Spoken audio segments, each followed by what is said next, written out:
and was coaching him intellectually.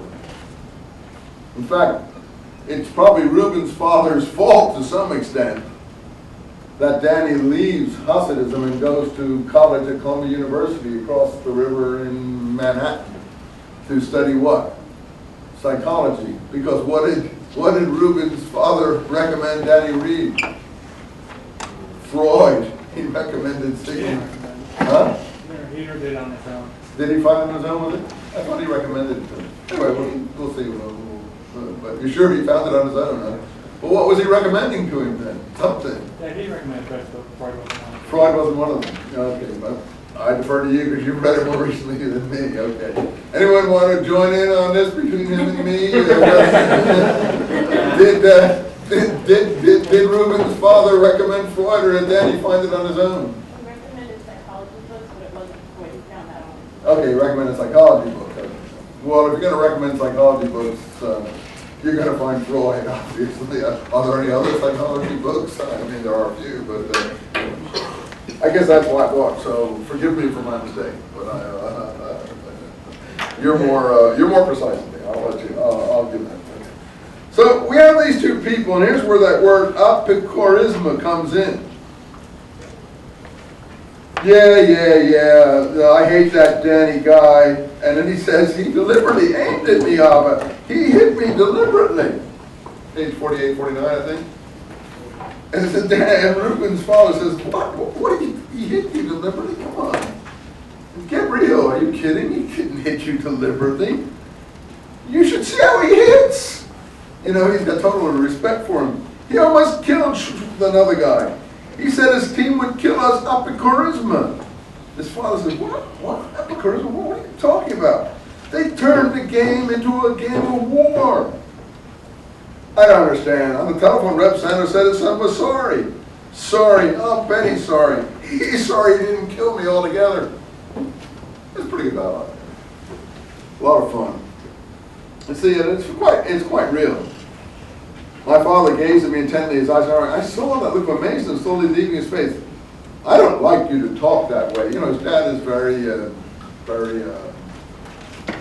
know, he's full of rectitude.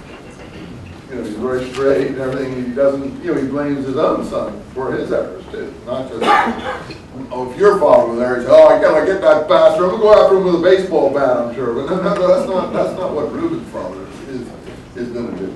Reuben said, no, I don't like to hear you talk that way. That's not right what you're saying. You know, you have to be fair even though it happened, you know. His father's down the line straight. And he's impressed that Danny wants to say he's sorry. It's true, Abba. Did you ask him if he was deliberate? No. How can you say something like that if you're not sure? That's a terrible thing to say. He was controlling his anger, as Dad was. It seemed to me to be deliberate. Things are always what they seem to be, Reuben. His dad's being sarcastic. Yeah, you know, that's a reason. Since when? I don't want to hear you say that again about Rep Sanders' son. Oh, yes, Alvin. Now I brought you this, and so on and so forth. And he brought the newspapers in a package and a portable radio. And I guess it was a portable radio. You see, the Allies were also advancing on Rome at this time. Rome, they took Rome after the Anzio beachhead, if you know the history of the Second World War, just around the time of the landing in Normandy. And he says, you see, they only expect Rome is going to fall. There's rumors of an invasion, and so on and so forth. And the radio is a real big thing. So, okay, that's what happens there between them. I also brought you a few pages along here. Your tefillin and prayer book. I told you the tefillin is the phylacteries. The phylacteries. The phylacteries that, that's the wrong pen, isn't it? I'll try this one. You laughing. I think it's funny thing. I don't think I'm going to get through this book the way I'm going. I got to speed up, you guys. I got to speed up. Okay, forgive me. I want to get through this book if I can with you. That's on what page? 52 or so? 51. It's on my page 53, okay?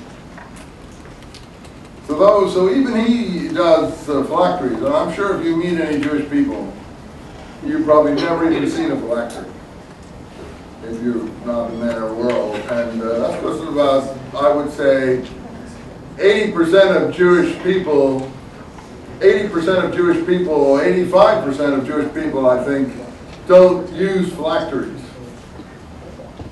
But back in the old days in the ghetto, they all did. So that's the Nazis, for instance, would see them all like that, with the little prayer box on their head and the leather banner on their arm. Would you agree about 85% of Jews don't use phylacteries? Yeah, probably. Yeah. And they always say, put on the tefillin, it's the most holy thing you can do. Right, but nobody does it, do they? No, nobody does it. So, Mom, what are you talking about? What are you have to know. You have to know more about the situation. It's quite interesting. Some of you, like you're taking modern Jewish thought Zionism class, aren't you? Where's this young lady who's taking that class? You're taking it anyway, huh? So we cover a lot of that stuff in that class. So you know that it's pretty wide distribution, isn't it? A wide distribution. Okay, chapter 3. He heard this shout. Well, what's happened? They're taking places, talking about places called Can and Karen Tum. That's really great, Can and Karen Tum. How many saw that series on HBO? What's it called, that series? What was it called? Band of Brothers. Band of Brothers. It traces 101st Airborne Unit. And what's the battle they're in? Karen